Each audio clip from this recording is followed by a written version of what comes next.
Alaska has fully entered late autumn. In Tanana, 200 residents are either busy hunting or stocking up on firewood for winter heating, as the harsh winter could arrive overnight. Meanwhile, Stan and his son Joey are lagging far behind other townspeople as they retrieve their fishing water wheel. They adjust the net to the right height and secure the water wheel and boat together with steel cables. Then they can start the boat and take it back to the fishing camp 2 kilometers away. Joey wants to finish quickly so he can devote himself fully to hunting. The entire fishing water wheel is dragged ashore by a diesel winch. The winch's pulling power is sufficient, and the water wheel is secure. But the steel cable, as thick as a pinky finger, snaps under tens of thousands of pounds of tension, even with pulleys added, indicating immense force. The snap of the cable is as dangerous as flying bullets. But fortunately, Stan and Joey are unharmed. It takes them a day to repair the winch and safely drag the water wheel. Already behind schedule, they must hurry to bring the catch back as it starts to rain. Stan plans to build a hollow log raft, layering fishing nets and a waterproof cloth in the middle. This allows transporting all the fish in one go, while using the cold river water to cool them. The downside is the sharp rocks underwater that could tear the nets and cloth, potentially wasting weeks of effort. High risk means high reward, and Stan enjoys a challenge. After setting up the nets, they cover them with a waterproof cloth. If all goes well, the double layer should provide enough protection. They then transfer the salmon one by one to the raft. The process is significant, and soon the water inside the raft turns bright red. Hours later, Stan loads 1,400 salmon under another layer of waterproof cloth for the return journey. He travels 60 kilometers on the Yukon River back to Tanana, carrying a year's supply of food for his sled dogs. Any mistake is costly. Last year, Stan mentioned that $4,000 worth of leather would cover his yearly expenses, and these fish represent half a year's income for his family. Approximately over $2,000 in value, equating to about $1.5 per 7 to 8 pound salmon. The actual value is much higher than the economic one, as $2,000 worth of dog food wouldn't sustain several dogs for a year. 5 hours later, Stan safely returns to Tanana. He removes the covering cloth to check for any rocks that might have hit the raft. Everything seems normal until he disembarks, and an accident occurs. The cloth covering the fish gets tangled with the propeller, completely disabling the boat. Stan quickly secures the raft ashore. While the engine can be repaired, lost fish cannot be replaced. After securing the catch, they clear the entangled propeller. The fish are back, but the work isn't over yet. The salmon must be transferred several more times from capture to final product, a time-consuming and laborious process, but well worth the effort. Besides Stan, other town residents also experienced a bountiful fishing season. The Moore family, who own 45 sled dogs, earn a net profit of $6,000 a year from raising these dogs. They feed the dogs salmon, boiling whole fish directly in water, providing many times the protein of beef. Since Moore needs to care for the dogs, Thomas will handle this year's hunting season. Meanwhile, Courtney proposed that she wants to hunt a moose, even though in Tanana, hunting is typically a male task. Moore hesitated to agree because hunting moose requires purchasing a specific permit, and failing to hunt one would waste the permit. Courtney had previously hunted reindeer with friends during the summer, and now wanted to prove that women are just as capable as men by hunting a moose. Moore agreed, and registered the permit for her. Courtney then prepared some bullets and set off on the hunting path with a shotgun. Whether she could hunt a 1,000-pound moose was uncertain. Early today, she and her husband Agnes went hunting by boat, traveling 170 kilometers southwest of Tanana to a preferred moose habitat near the Yukon River. Moose hunting is typically done early in the morning or just at sunset, especially during the mating season when males can be seen with several females. The Yukon River basin spans over 300,000 square miles, and local indigenous peoples have hunted moose here for 1,100 years. Tracing back to the first Asians who crossed from the Bering Sea during the Ice Age, hunting in the bushy area sometimes relies more on scent and sound than sight, as males attract females with urine and low mating calls. After a hard search, they spotted a robust male moose across the river. Approaching by boat was rare due to the proximity to the river. As they got closer, Courtney saw how large the moose was but wasn't intimidated, silently loading large-caliber bullets into her shotgun, using iron sights. The first shot is crucial in hunting such large animals, as a provoked moose might charge. Facing the moose, she took her shot when it turned to show its side. The first shot was low, missing the vital areas and grazing the leg. Seeing the moose heading for the bushes, Courtney quickly took another shot, successfully downing it before it could escape. It turns out that when women get tough, their husbands have little to do. This moose was the largest Courtney had ever seen, evident from its massive antlers. Locals measure a moose's size not by its weight, but by the widest span of its antlers, which for this one was between 1.6 to 1.7 meters. Afterward, Courtney called other family members hunting nearby to help. It takes a long time to butcher such a large moose alone. They would also share some of the meat with elders in the tribe, a common practice when others in the town hunted moose. They also noticed many fresh bear tracks in the area.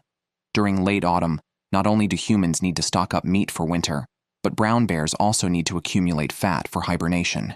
They quickly butchered the moose, which was very fatty at this time of year, quickly disassembling the large animal.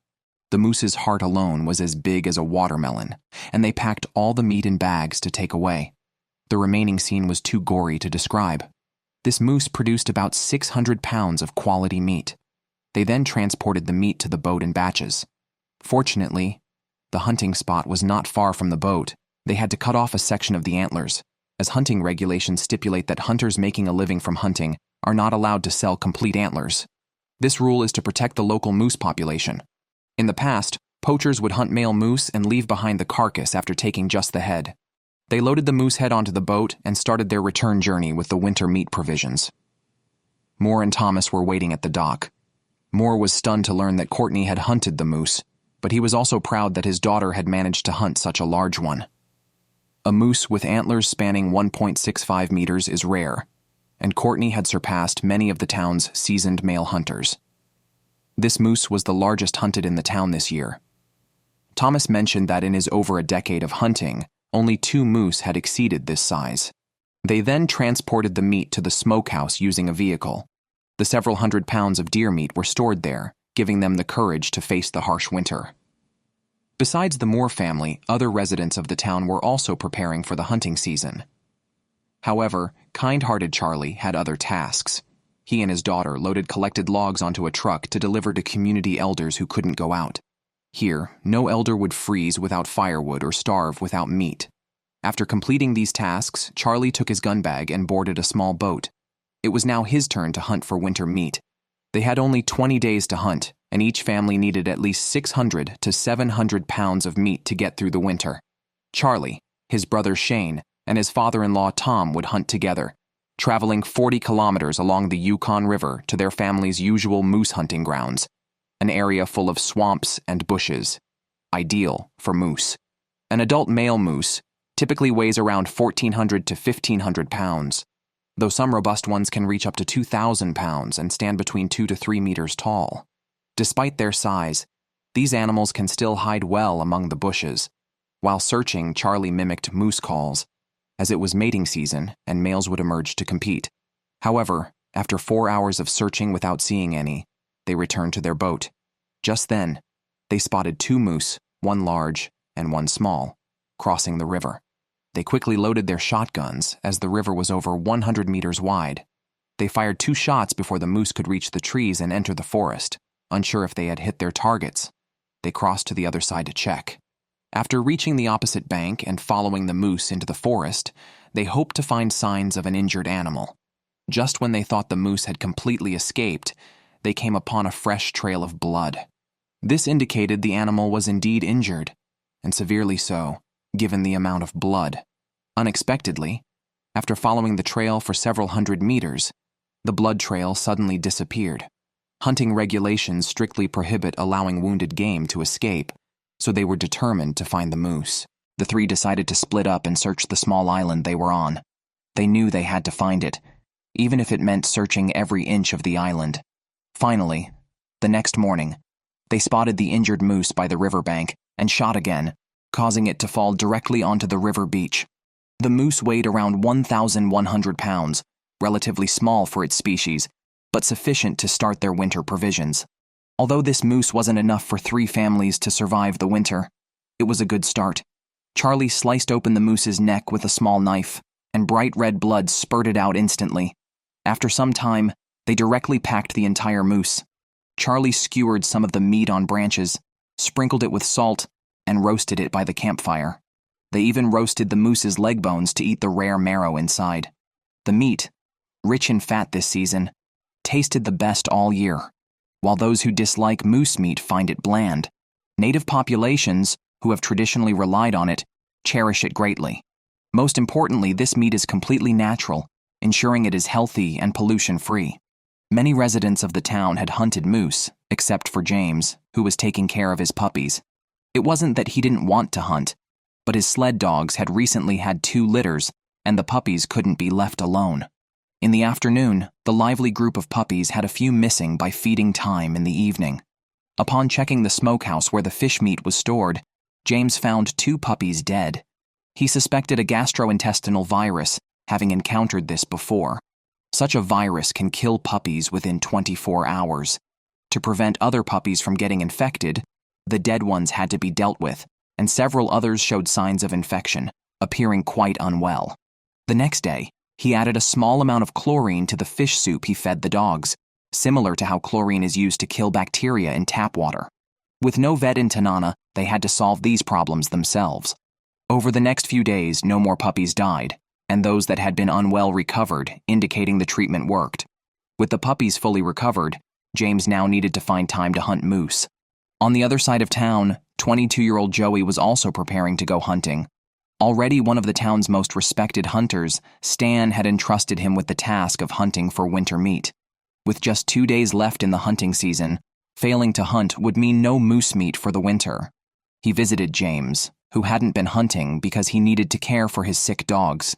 Meat was crucial for both families. Another reason for his visit was to borrow a canoe from James. In exchange, James asked him to take his 14-year-old son, Francis, with him to learn moose hunting skills from a skilled hunter. Equipped with necessary shotguns and a stove, and prepared to possibly spend the night outdoors if they didn't make a catch, they set out to hunt in the Tanana River area, 30 kilometers southeast of town. This area, with many small river basins, was hopeful for spotting moose. However, after circling around for 5 hours without seeing any game, Joey parked the boat at an inland lake with a large meadow. He sent Francis to check for any sign of moose. Carefully observing, Francis saw 2 dark shadows that looked like moose on the other side of the lake. Too far to determine their sex, he quickly ran back to inform Joey. They used binoculars from where the moose were spotted. Indeed, there were 2 moose, but it was a mother with her calf. During the hunting season, only male moose were legal targets, regardless of antler size. These 2 were off limits. With no catch that day, and the northern lights appearing overhead, Joey and Francis built a campfire to spend the night outdoors.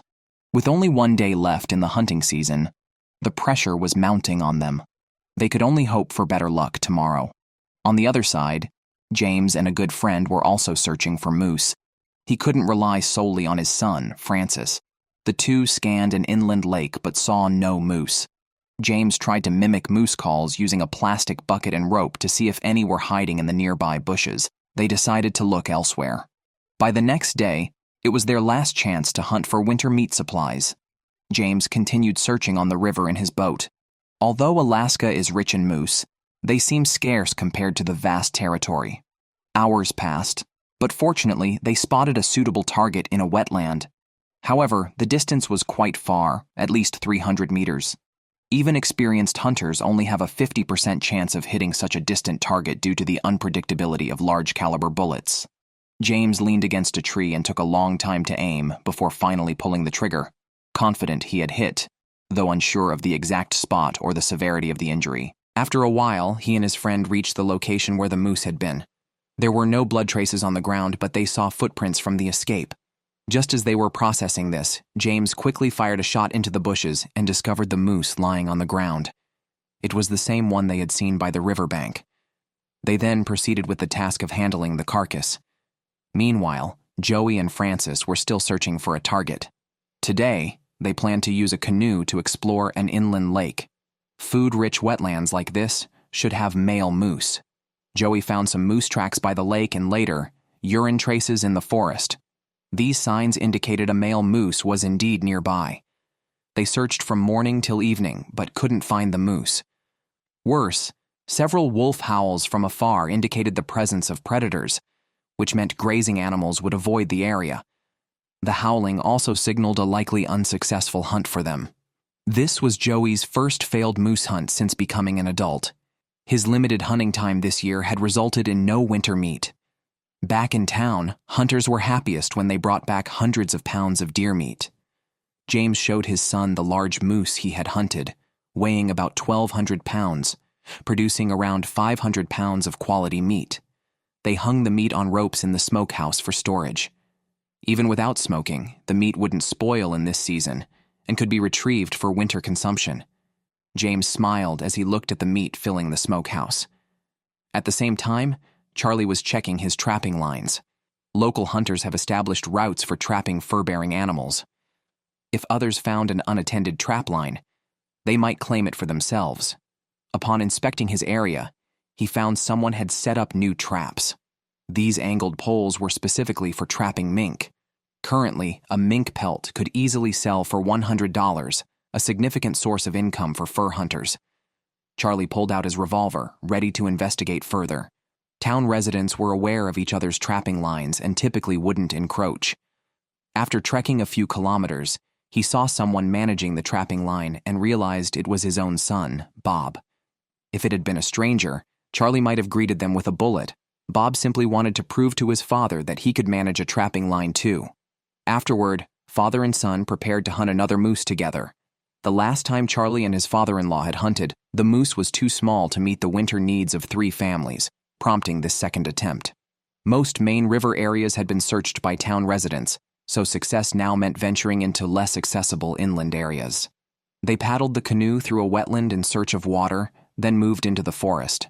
These water sources and nearby wetlands are often moose habitats, but finding a legal bull moose to hunt is still challenging. Experienced hunters don't miss any clues, such as scratches on bushes left by bull moose rubbing their antlers, which appeared to be very recent. Charlie tapped the bushes with a stick, a tactic to provoke a bull moose during the rutting season, as they don't tolerate rivals in their territory. However, this method was ineffective, and the moose did not appear, forcing them to continue searching through the forest. The good news was they found some moose tracks. With these tracks, their chances of finding their target increased. Following the tracks, they reached another wetland and spotted a moose feeding. Taking advantage of the moose's distraction, they quickly aimed their rifles. Bob took the shot and secured the game. This moose was small, its body evident even as it lay in the water, lacking the large antlers typical of other moose. Initially, they thought they had hunted a female until Charlie grabbed the antlers and realized it was a young bull, then began skinning and butchering it. This bull was only slightly larger than a reindeer, likely between 1 to 2 years old. It had not yet enjoyed the pleasures of full growth before becoming hunters' food. This meat, tenderer than that of older moose, was bagged and loaded onto the boat. On the last day of the trapping season, they successfully secured enough meat for their family and returned to Tanana with the joy of a successful hunt. Stan had assigned the hunting tasks to Joey, while he prepared firewood for the winter, a task that should have been done weeks ago but was delayed due to purchasing a boat and the fishing season. Now he had to finish the wood storage before winter set in. His daughter, who was attending university 240 kilometers away in Fairbanks and was home for the holidays, helped him. Stan sawed the logs and she loaded them, doubling their efficiency. They stacked the cut wood in the woodshed to be split into firewood when time allowed during the winter. Afterward, Stan took out a string of smoked salmon, each piece a meal for one of his 12 sled dogs. Today, he discovered that the lead husky had developed a tumor in its abdomen, which could be fatal if not treated promptly. The nearest pet hospital was in Fairbanks, 500 kilometers away, making a round trip impractical. Stan turned to his friend John, a former medical assistant who had experience with veterinary friends. After examining the dog, John determined the lump was a hardened abscess that could potentially develop into sepsis. With no proper medical facilities in their small town of 200 people, they used a table as an improvised operating table. After a tense half-hour surgery, the hardened tumor was successfully removed. The lead dog would stay with John for a few days to recover, its future in Sled pulling uncertain. In Tanana, thousands of fish serve as dog food, with fatty lampreys provided as extra nourishment. Only the large bull moose serve as the main winter food supply for the people. Trapping fur-bearing animals is a primary economic activity, with each large animal bringing in several $100s. Most Tanana residents had secured their winter meat supply, except for Stan's family, as the hunting season had just ended and signs of a harsh winter were already appearing. Securing meat was crucial, but more pressing tasks awaited, such as pulling boats ashore from the Yukon River. Sometimes delaying by even a day meant the river would freeze and trap the boats. Stan went to the river and noticed Joey's boat still in the water. This summer, Joey had bought a house and moved out, but it seemed he wasn't fully prepared to face his first winter alone. Many fathers might have pulled their son's boat ashore for them, but Stan chose not to. He only transported his own boat back home on a trailer. Sometimes, life lessons are better taught through experience rather than instruction. At home, Stan simply told Joey, "It's time to bring the boat back." Joey, having not caught any moose during the hunting season, was focused on hunting for meat. He thought there was no rush to pull the boat as long as the river hadn't frozen. Despite his father's advice, he didn't listen and continued to hunt, believing in filling his freezer with meat to face the harsh winter. His lack of experience with Alaska's sudden weather changes showed. He set out with his weapons, ropes, water, and other survival gear, heading into the woods for the fall moose hunting season, which targets moose until it ends, after which reindeer can be hunted. Alaska has hundreds of thousands of reindeer, and there are no seasonal restrictions on hunting them. However, finding them is difficult, as they are elusive. After trekking in the forest for a while and seeing a winter storm forming at the mountaintop, Joey spent 3 hours without spotting any game, and decided to try his luck at the mountaintop. Not only did he not see any reindeer, but a vast expanse of frost was also visible, indicating a winter storm moving down the mountain much faster than he expected. Winter had arrived, and the reindeer had already migrated. Joey's dream of hunting reindeer was dashed. Perhaps he should have heeded his father's advice to pull the boat ashore. His new home lacked even a basic fireplace, forcing him to quickly descend the mountain to prepare for winter. The next day, the temperature in the area dropped below freezing, and overnight, the town was covered in snow. Ice floes appeared on the Yukon River. Joey rushed to pull his boat ashore. Delaying another day would mean having to break ice to retrieve it. He realized the importance of this task too late. Normally, he could easily pull the boat ashore with his car, but now the icy riverbank reduced tire traction, making it impossible to pull the boat out. Just when he and his friends were at a loss, Stan arrived with his truck. Sometimes letting young people face hardships teaches them to take the extreme weather of the region seriously. The task impossible by hand was effortlessly done with the truck. Realizing his grave mistake, Joey pulled the boat ashore but still had a lot more to do. The log cabin he bought needed repairs at multiple spots like windows, floorboards, and walls, as these gaps would lead to significant heat loss in winter. The stairs at the entrance and, most importantly, the stove for heating were crucial. Joey's house lacked a fuel stove. The wood stove was his only source of heating for the winter. Stan installed an insulated chimney for him. When Stan first came to Alaska, he lived alone in the wilderness for 11 years. Now he was passing on his valuable survival knowledge to Joey, perhaps the only way to ensure the young man could thrive here. With the stove installed, Joey frantically stocked up on firewood. Having not collected driftwood from the river in summer, he had to cut down dead trees in the forest and haul them back to the cabin on a snowmobile, cutting and splitting them into firewood. These tasks were straightforward physical labor. That evening, many relatives gathered at Joey's new home. Joey's grandmother, a minister in the town since the Gold Rush era, represented a coexistence of local traditions and Christianity. They read the Bible and held a prayer ceremony for the household's and relatives' safety and health. After the ceremony, it marked Joey as fully independent, managing his own household. The fishing water wheel on the river was introduced to North America from China during the Gold Rush, allowing Alaska's indigenous people to harvest thousands of salmon each year. The Moore family's dried fish hanging by the river and on the ground were all caught using this water wheel. With winter approaching, they also needed to haul the water wheel ashore. The Moore family, who owned dozens of sled dogs along with other chores, specifically hired a worker from North Carolina named Dustin. However, he lacked experience in surviving in Alaska and had never seen a fishing water wheel before. While the Thomas brothers were busy raising the fishing nets, Dustin was unsure of what to do. The process of deploying and retrieving the water wheel is complex, but trivial compared to the fish it catches. They only managed to dismantle the fixed parts of the water wheel and move it to the riverside by the end of the afternoon. Without large machinery available today, they had to wait until the next day to continue the project, hoping that the Yukon River wouldn't freeze overnight. On the other side of Tanana, Charlie was rushing to transport a snowmobile before the river froze. Before departing, he filled up the portable fuel tank. Ice was already forming along the riverbank, leaving them little time. After everything was prepared, his son Bob was nowhere to be found, leaving Charlie without options. 3 hours later, Bob finally showed up. With urgent tasks at hand, Charlie had no time to reprimand him. Charlie was headed to his birth village about 70 kilometers from Tanana, where he had collected firewood in the summer and fished for king crabs during the fishing season. A few hours later, they arrived at their destination with the bow of their boat already covered in thick ice. They had to get the most out of the boat before leaving the Yukon River, which meant transporting the snowmobile. From its appearance, the snowmobile was quite old, but following the philosophy that if the engine turns, it can be fixed, and if it moves, it shouldn't be replaced, Charlie and his son used a vehicle to pull the snowmobile to the riverbank.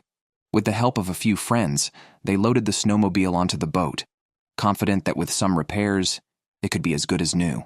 As more ice floated on the river, they hurried back. Despite their efforts, drifting ice blocked their way. The river had been clear of ice just 2 to 3 hours earlier. With the water temperature now below freezing, they had to reduce transmission speed and crush through the ice. The propeller clacked against the ice blocks, but fortunately, this was only for a few hundred meters, as some faster-moving parts of the river had not yet frozen.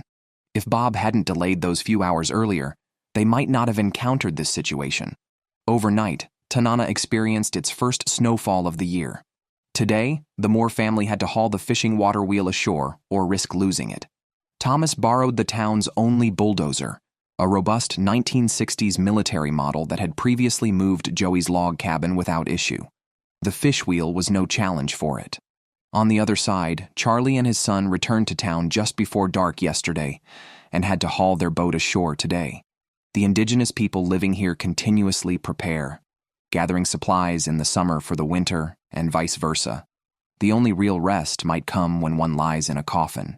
While Charlie was retrieving the boat, Bob went to the town's recycling center where residents discard unwanted cars and snowmobiles. There's no hardware store or repair shop in town, so they come here for parts. Bob was looking for an engine carburetor and fuel tank, common parts that are easy to find on any snowmobile. He even found an extra carburetor for backup, ready to repair the snowmobile they had brought back. Watching his son seriously repairing the vehicle, Charlie felt that Bob was not entirely useless after all.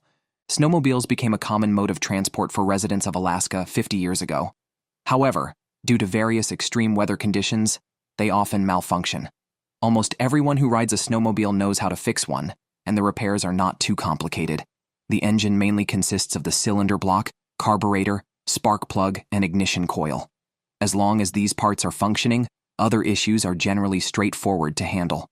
Bob replaced the unusable parts and even specifically checked the cylinder pressure to ensure there were no major issues.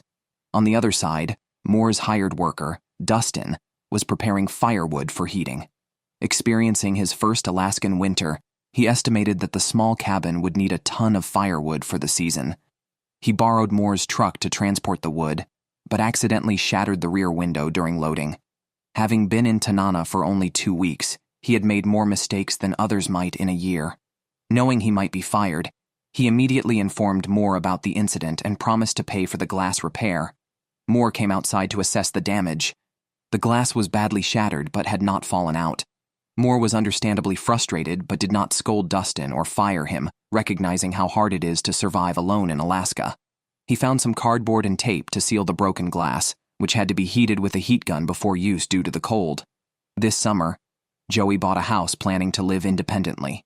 Now that the trapping season had started, he wanted to establish his own trapping line.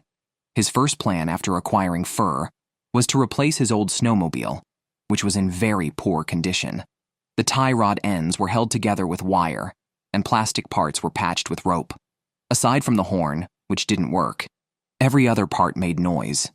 Driving an old run-down snowmobile for tens of kilometers in the wilderness was risky. Before setting traps, Joey needed to pick up some equipment from his father's house. At that time, Stan was at home, sharpening axes and knives. In 4 weeks, the region would enter the polar night phase, with 20 hours of darkness each day. It was already getting dark before even leaving the house, let alone conducting trapping activities. This year, he had bought many new animal traps specifically for Joey, though some of the larger ones needed chains attached, which he had already prepared by cutting them to the right length to connect to the traps. These large traps were intended for capturing big game like wolves. Joey arrived just as Stan was hanging up the wolf traps. Last trapping season, father and son had clashed over differing opinions. This year, Stan did not interfere with Joey's trapping line, but he was concerned about the snowmobile's safety. It had nearly 40,000 kilometers on it. Stan suggested a thorough check before use, but Joey, eager to make money quickly, ignored his father's advice and drove off to his trapping line. As Joey left, Stan began packing his own gear, including dried fish for food, a shotgun, and a bag of bait for setting traps. His transportation was a team of huskies. Stan's trapping line was 50 kilometers north of the town, in the same direction as Joey's, but while one focused on capturing mink, the other was intent on catching wolves. Joey arrived at a bushy area with wolf tracks, an ideal spot to set a trap. He took out some snares and a large animal trap, then cut down a cedar tree to stabilize the traps. The bait was a piece of fish that emitted a strong odor. He dug a snow pit to bury the bait and placed the traps and snares around it. After setting up, he moved on to the next location to continue his work. On the other side, Stan was restoring last year's trapping line, using Cisco fish caught in the summer as bait. Stan preferred trapping mink because, aside from being easier to catch, their fur was quite valuable, several times more expensive per area than that of gray wolf. The residents of Tanana mostly relied on trapping for their income, though some families, like James with his wood sales and the Moores with their sled dogs, had other sources of income. At that time, Joey had already set up 6 gray wolf traps and met up with his father at his trapping line. Stan could tell something was off with the snowmobile just by hearing it running. It sounded like the connecting rod and crankshaft were colliding. Joey thought it was still functional and didn't worry about it. On their way back, they planned to check the traps Joey set in the morning. The trapping path, surrounded by branches, was suitable for predators like gray wolves and bobcats, but it was too soon for a catch. Joey decided to return in a few days to check again. Just then, his snowmobile wouldn't start. With 40 kilometers back to town and only 2 hours until dark, Joey regretted not heeding his father's advice to check the vehicle. He opened the engine hood to investigate, starting with the spark plug, an easy part to carry and replace. After changing it and still failing to start, he checked the ignition coil wires. He noticed the high-pressure line from the pump was disconnected from the spark plug. After stripping a section of insulation with his knife, he tried to reconnect it, but couldn't. Using iron wire from his trapping tools, he linked the two, hoping it would work. Otherwise, he'd have to walk back. After several attempts, the engine finally started, and he hurried towards town. The first thing Joey did at home was repair the snowmobile. While he knew basic troubleshooting, real repairs required Stan's expertise. Besides the ignition coil issue, the snowmobile's carburetor was problematic. It had water inside that froze. Last year's fur income barely covered this year's expenses for Stan. Their comfort next year would depend entirely on this winter's efforts and the success of their trapping line. After Stan's repairs, the snowmobile wasn't perfect, but was reliable enough for short-term use without engine troubles. The Moore family had over 40 sled dogs, mainly fed fish. The salmon scattered on the ground and other fish stored separately, like the whitefish in containers, had yet to be processed and had frozen solid with the onset of winter. Now, they needed to separate the fish one by one for easier access. Moore, busy as ever, was aided by his worker, Dustin, who stood by watching rather than helping. Anyone with a bit of initiative would have taken the crowbar from Moore or found more tools to assist. Instead, Dustin just watched, hands in his pockets, irritating Thomas, who felt that Moore would have been justified in using the crowbar on him if roles were reversed.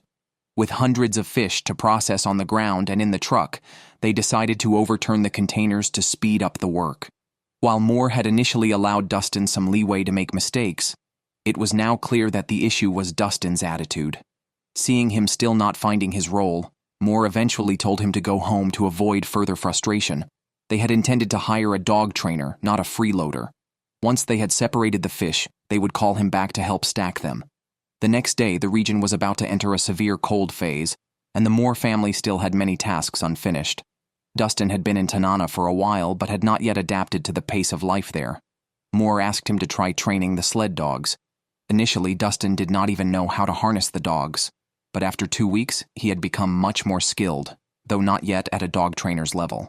Moore had Thomas join Dustin to train the sled dogs and assess if Dustin was suitable for the job. After a day of extensive training, Thomas immediately complained to Moore, stating that Dustin was not on the same wavelength as him. If someone is eager to learn, it shows in their enthusiasm, which Dustin lacked, similar to his attitude toward handling frozen fish the day before. Moore had to seriously consider whether Dustin should stay. They even tested him by sending him into the wilderness to see if he could survive, an essential skill for long sled dog runs. Despite having a lighter, Dustin couldn't start a fire even after half an hour, which was concerning. Finally, Moore had a long 1-hour talk with Dustin, explaining that he really wasn't suited for life in Tanana. Although Moore might train him when less busy, he currently had no time to spare. Thomas and Courtney bid him farewell. Life in Alaska, while appealing to many for its wilderness, is filled with dangers and challenges, and those with inadequate practical skills, like Dustin, might not last long.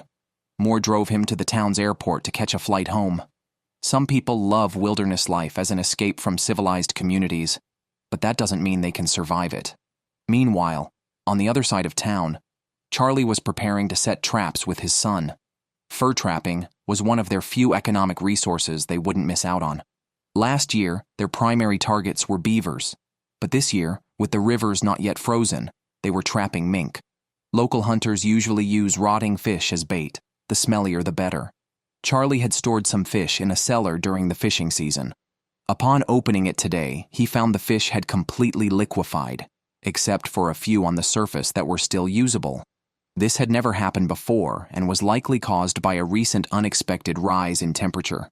Charlie had to settle for chopping up the few usable pieces for bait before heading out to set traps. As the trapping season began, the indigenous people of Alaska rushed to their lines.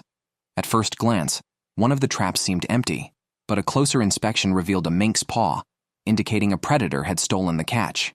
The track suggested a wolverine was responsible. Charlie had set traps for wolverines nearby, but these too had been tampered with, showing the cunning and ferocity of wolverines. After resetting the trap, Charlie and his son proceeded to the next site. Wolverines, like many animals, are territorial, and there was likely only one in this area. Charlie silently swore to make it pay. The trap should have caught the wolverine, but it had escaped with minimal injury, a significant insult given the fresh blood on the iron chain. Following the tracks, which were very recent and possibly less than 2 hours old, Charlie could see more blood. If the trap was still attached to the wolverine, pursuing it could lead to a capture. Hunting a wolverine is as dangerous as hunting a bear, as they can kill prey 3 times their size. Following the increasingly fresh blood trails, Charlie heard roars from the woods and soon saw the wolverine running. Without hesitation, he fired 4 or 5 shots, but missed, and the wolverine escaped into the bushes. By the time they reached the spot, the animal had vanished, and its tracks disappeared in the underbrush. Just like that, the first $600 of the season was lost. With the sun setting near the ridgeline, Charlie and his son reluctantly began their journey back. A few days later, Charlie routinely checked their trapline but found the same scenario as before. The bait was stolen, the traps were triggered, but no game was caught. His already limited bait was nearly depleted. If this continued, the trapping season would yield nothing. As the saying goes, what goes around comes around. At the next trap, he found the culprit, a wolverine, struggling in the trap.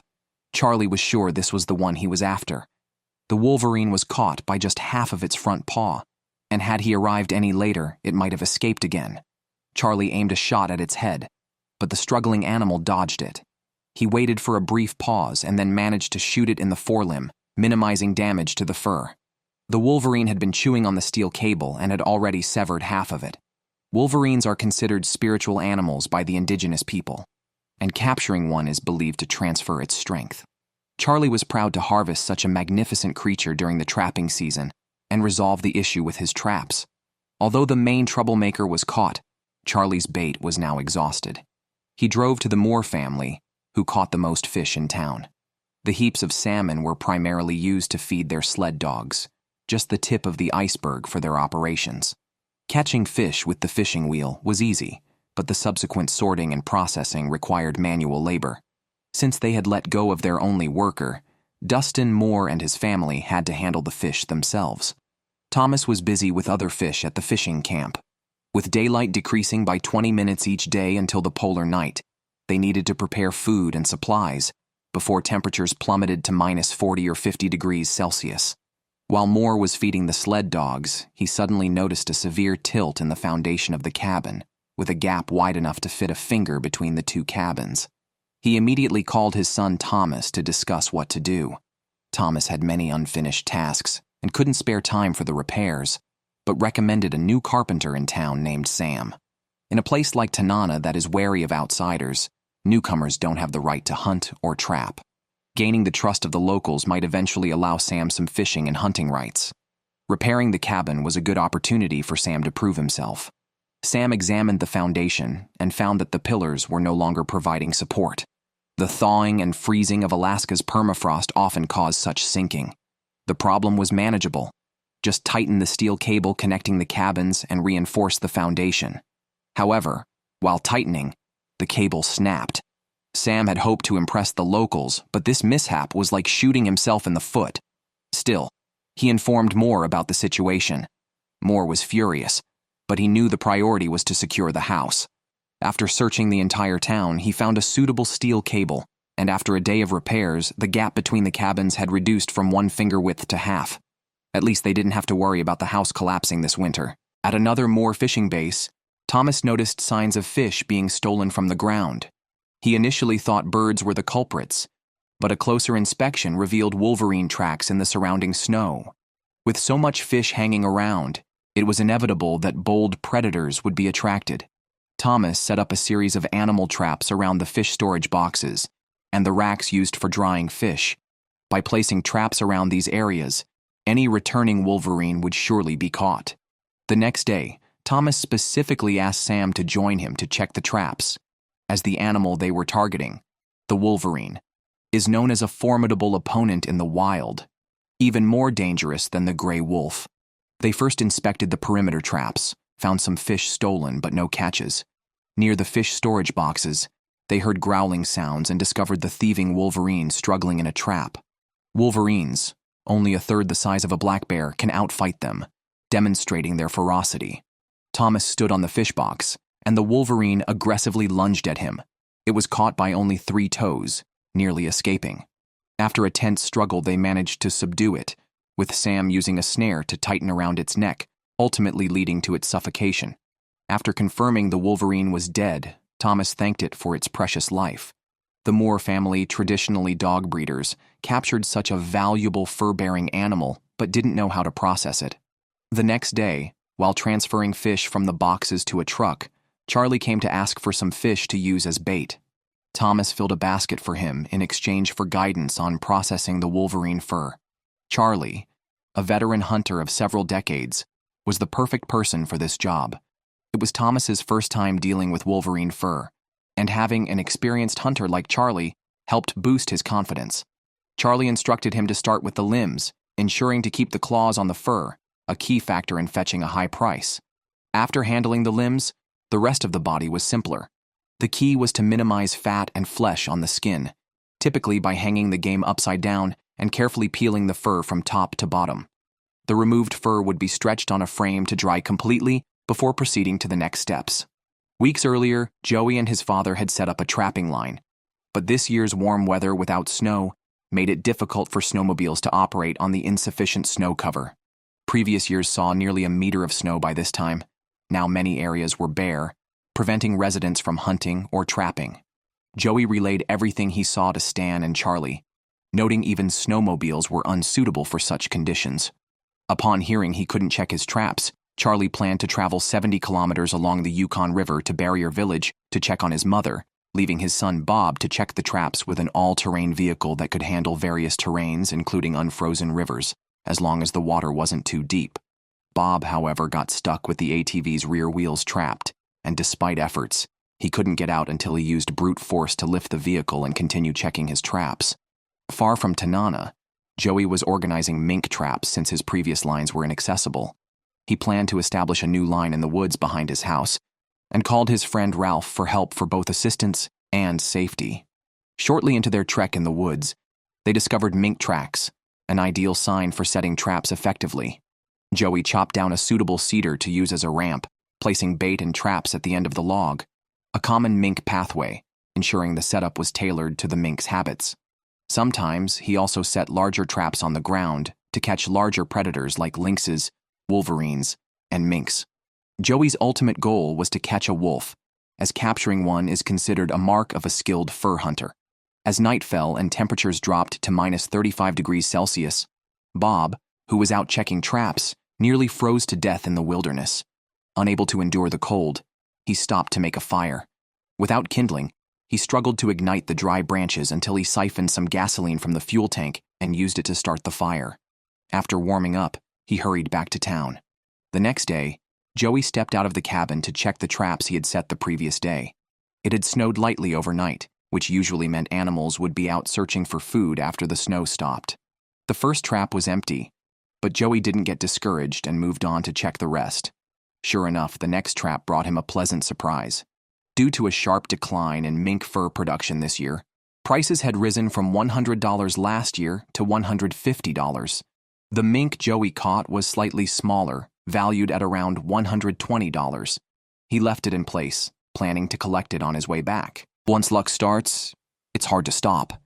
The next mink he found was larger and could easily fetch $150. Judging by the softness of its body, it had been trapped recently. Fortune smiled on Joey today as he continued to find mink after mink, earning $700 within an hour, enough to cover his winter expenses for gasoline and ammunition. Yesterday, he had set 27 traps, 24 for mink and 3 for wolves. Now only one was left unchecked. As he approached it, he heard the growling of a wolverine, a fierce live catch that hunters least want to encounter. Even trapped, a wolverine could still pose a fierce fight. This was a real battle between a hunter and a king of the wilderness. Even with a stick in hand, Joey faced the fearless wolverine. If not for the trap restricting its movement, the wolverine could easily tear a person to pieces. Joey seized an opportunity to hit it on the head with his stick. The blow wasn't lethal but disoriented the animal. He then took out his shotgun, aimed at the wolverine's head, and pulled the trigger, but no bullet fired. In winter, it's common for the firing pin and bullet to freeze, rendering the gun unusable. Each second of delay brought the wolverine closer to full alertness. Joey managed to clear the gun and aimed again, startled by a sudden lunge from the wolverine. It was only after a gunshot that the struggle ceased. The reputation of the wolverine as a formidable opponent was well earned. Even bears avoid them. The shotgun had initially failed because the feeding spring was frozen. Joey was still breathing heavily, tense from the encounter. Last year, he had seen his father handle a wolf, but he hadn't expected his own encounter to be so thrilling. The large tree trunks around them had been gnawed through by the wolverine, a testament to its incredible biting force. Joey cautiously poked the dead wolverine with an axe and a stick to ensure it was completely dead before he dared to touch it. A wolverine's fur is nearly as valuable as that of a wolf due to its rarity and difficulty to capture. Recently, 3 had been caught in town. Joey estimated the fur could sell for around $700 to $800. Elated with his trophy, Joey returned home where Stan was processing the fur of a mink they had caught, which turned out to be a lynx. Joey's entrance with a large wolverine gave Stan a pleasant surprise. It was Joey's first time catching such a large wolverine, which had only been caught by a toe in the trap. Joey recounted the intense and now memorable experience to his father, who felt proud to see his son unlock a new achievement on the trapping line. The wolverine's thick, fluffy fur was valued at about $800. For Joey, the fur was worth $800, but the experience was priceless. On the other side of town, Bob had a rough day yesterday, nearly freezing and catching no fur. The fresh snow from last night should have driven the animals out to feed, so he hoped to check the traps again today using a snowmobile for faster travel.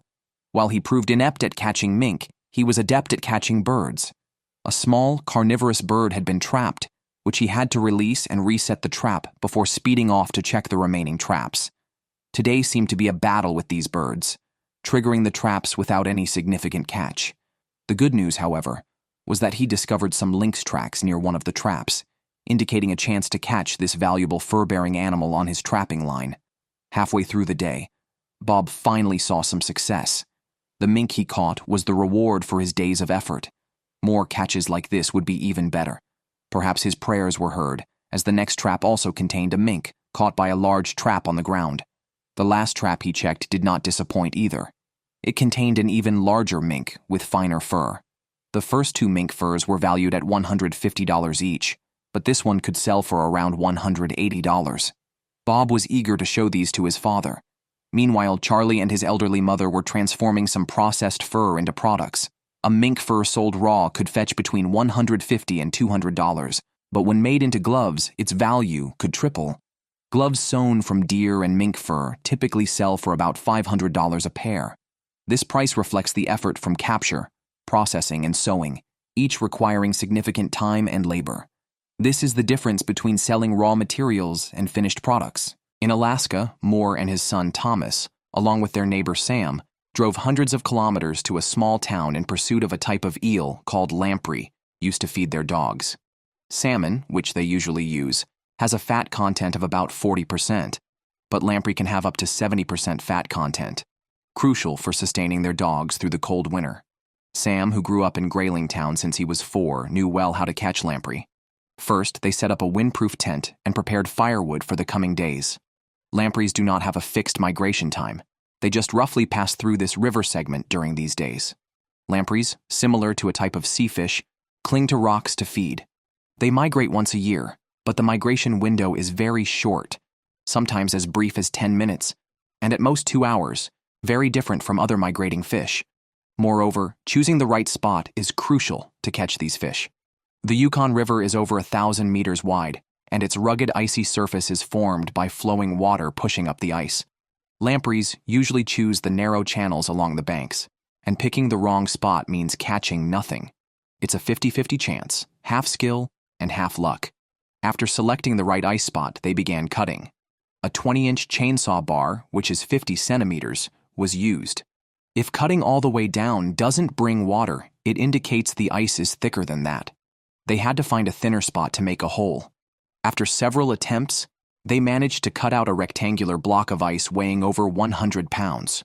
They chose to let the ice block sink by pushing it under the ice layer with the current, which was easier than hauling it out.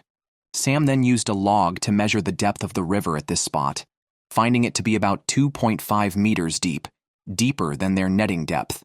They didn't have time to dwell on this, as preparing each ice hole could take half a day, and the lamprey might pass under any second. Once the hole was prepared, they set up wooden crates on the ice to collect the fish, filling gaps underneath with packed snow. Now all was ready, and they just had to wait for the lamprey to arrive. During the wait, they continually cleared the refreezing hole. With temperatures at minus 30 degrees Celsius, they had to clear the ice every couple of hours. How long they would need to wait, they didn't know. When tired or sleepy, they'd make coffee in the tent and then continue the day's work. So far, they had been at it for 18 hours. Whether the lamprey had come and gone or not even passed under the ice was uncertain. Both Moore and Thomas doubted if any lamprey would come by, but Sam was confident they hadn't arrived yet, and his guess was eventually proven right. He suddenly saw an eel swimming underwater and immediately signaled others to scoop it up with a net. Thomas tried several times and caught nothing, but Sam managed to scoop up dozens with each dip of his net. After actually seeing the eels, Moore and Thomas also started swinging their nets, and hundreds of lampreys were scooped up. The fatigue and anxiety they had felt earlier were quickly forgotten. Sam, experienced in catching these fish, consistently netted a sizable catch each time, whereas Moore and Thomas only managed a few. The physical challenge of continuously swinging the nets in the water soon had them all gasping for breath and sweating profusely. Despite Sam's warnings about how tiring fishing could be, they hadn't expected it to be this exhausting. They had no time to rest. The longest migration time Sam had seen for these lampreys was 2 hours, but this year it lasted only 7 minutes, the shortest duration in years. Once the eels passed, there were none left. Their catch seemed plentiful, but compared to the effort expended over the past few days, it did not meet their expectations, possibly reaching only about half. The eels were of a decent size, with the male lampreys distinguished by 2 dorsal fins and notably large mouths, bearing a resemblance to abalones. In just 7 minutes, they caught over 100 pounds of lampreys. Now they had to pack these eels into barrels. Since the lampreys were not yet frozen, they could only fill the barrels halfway to prevent them from climbing out. It was evident from the barrels they prepared that they hadn't met their target. To wait for those 7 minutes, Moore and his group had driven 1,000 kilometers and then waited another 2 days. They had planned to bring back 500 pounds of eels, but achieved only about half of this goal. Once back in Tanana, Moore treated the sled dogs to fresh lampreys, each dog enjoying a new lamprey with a spoonful of salmon soup. The high cost of these lampreys, reaching up to hundreds per pound, made their use as dog food seem quite wasteful. Meanwhile, Stan and Joey were collecting firewood along the riverbank. Many logs washed up by the river were too damp to use immediately, so they searched for completely dry wood, cutting it into manageable pieces. As the polar night approached, with temperatures expected to drop to -50 degrees Celsius, Stan's family faced not just a shortage of firewood, but also the absence of moose from their autumn hunting. A brief 10-day hunting window had opened, giving residents who hadn't yet hunted a chance to pursue large game. Stan chose to gather firewood before hunting. Having meat but freezing before eating it wasn't worth it. When the temperature dropped to -50 or 60 degrees, the fireplace needed constantly burning wood, consuming it at a terrifying rate. Soon, they had filled a truck with wood. Stan then prepared his rifle and spent a day securing firewood for the next 2 months. Now they could focus on hunting moose. This time, they didn't use the traditional dog sled since daylight was only about 5 hours long, making every minute crucial. Father and son searched the nearby mountains for game. Eventually, they found some moose tracks, the snow in the imprints having melted, indicating they were from the previous night. The tracks led in 2 different directions. Stan and Joey decided to split up to increase their chances. Joey, seeing fresh urine in the snow, knew he was on the right track. He scanned the area with his rifle but saw nothing. Meanwhile, Stan, from atop a hill, saw a moose in the bushes ahead. He gestured to Joey from the hilltop, but Joey failed to understand. By the time Joey arrived with the snowmobile, the moose had already fled. Stan informed him that the moose had been close by, a missed opportunity as Joey hadn't noticed any movement. A perfect chance had just slipped away. To secure meat for the winter, Stan and his son stayed at their hunting cabin until they could bag a moose. They searched continuously for a week without success. Currently, daylight lasts only 4 hours, and in a week, it will be dark 24 hours a day, a condition that will persist for about a month. After that, the days will gradually lengthen until the midnight sun of summer returns. Luckily, today Stan found fresh moose tracks. He followed the tracks and could faintly see the moose moving from the riverbank into the bushes, confirming it was a bull moose suitable for hunting. He took aim and fired a crucial shot for their winter meat supply. Stan was confident he hit his target, and upon approaching, found the moose already down. It was a 1,200-pound moose. Joey, hearing the gunshot nearby, quickly arrived at the scene. This moose could yield at least 500 pounds of meat, enough to feed their family for 2 to 3 months. With snow beginning to fall, they hurried to process the moose.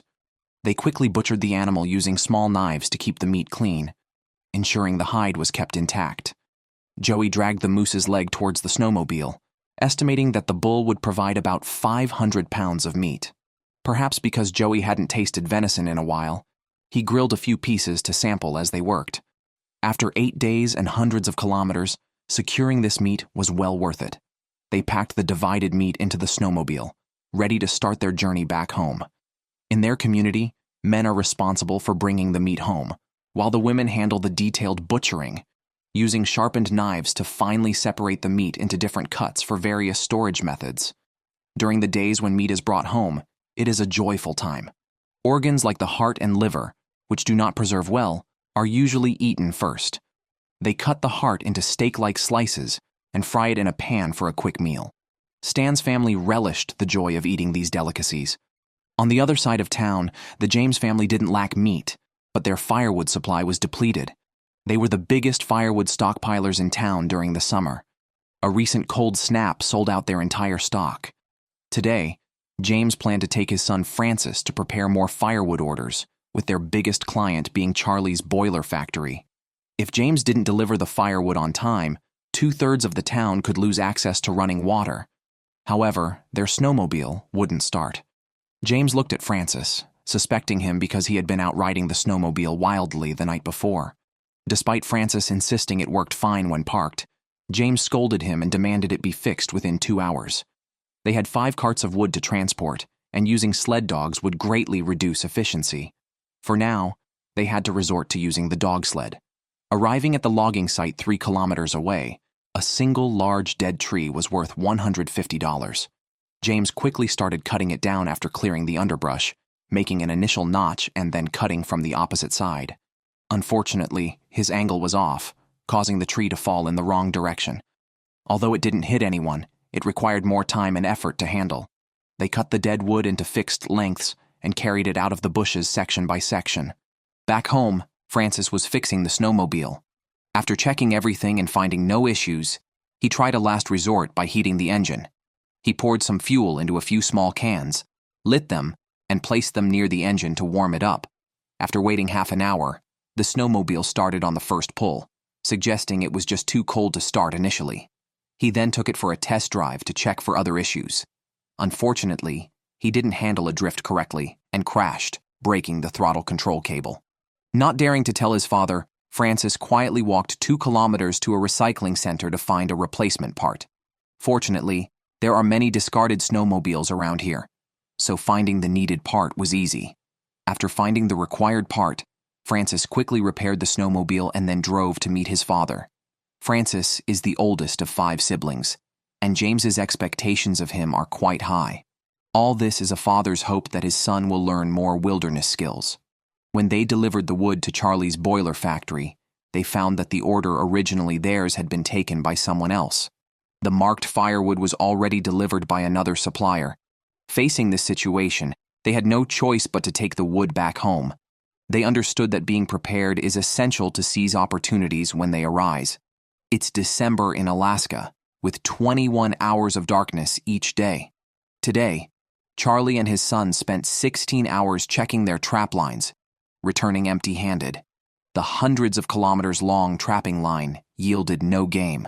During the polar night, small animals also prefer not to move around. Tonight, with a bright moon, they hoped the faint light would encourage fur-bearing animals to become active.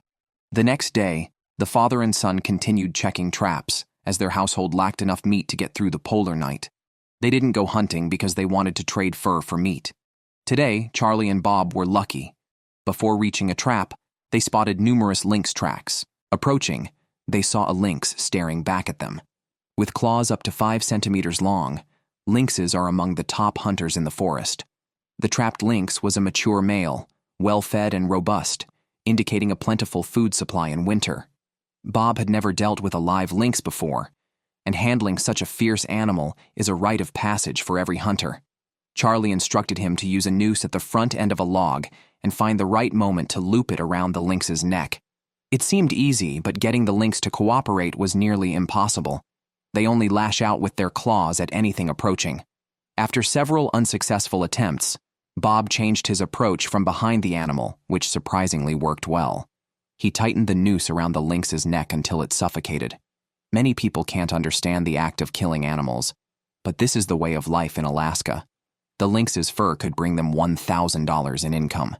Looking at the lynx's long, sharp fangs and claws, Bob realized it was one of the most formidable beings in the forest and one of the few predators in Alaska that could be eaten. The lynx could yield about 10 pounds of meat, but with 12 mouths to feed at home, this was only enough for a light meal. The 2 men loaded the lynx onto the snowmobile. The fur brought them significant income, and now it was time to hunt to fill their freezer. The region had opened a 10-day season for hunting large animals just before complete darkness set in. Charlie had delayed checking the trap lines for a few days, and now needed to catch up. After walking on the river for a while, a grouse appeared in front of them. With a quick shot, Charlie brought it down. As the saying goes, better to eat an ounce of bird than half a pound of beast, which speaks to the tastiness of grouse meat. Although one grouse provides little meat, it's enough for one person's meal. However, a drop in temperature interrupted Charlie's hunting plans. Charlie, responsible for the town's plumbing system, was alerted by neighbor Moore that his home's sewage was blocked. Charlie called his assistant, and together they inspected the surrounding sewer wells. Winter sewer maintenance is time-consuming. First, they had to dig through half a meter of snow, then break through the frozen soil, which is as hard as concrete. They opened the sewage pipe to find it frozen solid, likely blocked by a recent storm. If the town's entire sewer system was blocked, cleaning it would be a massive hassle. Charlie brought a drum, cut an opening in it, and inserted a transmission pipe. The end of the pipe was fitted with an electric heater capable of releasing a steady airflow at 700 degrees, much like a large heat gun. After 3 hours, the blocked pipe seemed to be cleared. Charlie was delayed by continuous trivial matters, leaving only the last 6 hours of the planned 10-day hunting period. It took Stan and his son 9 full days to hunt a single moose. Trying to hunt in just 6 hours was bound to end in failure. The next day, Charlie visited Moore's house to check if the sewage was still blocked. He happened to meet Stan there as well. The 3 men complained about the difficulties of this year, acknowledging that survival here is never easy. Perhaps only by sharing the resources they have can they all get through this cold winter together.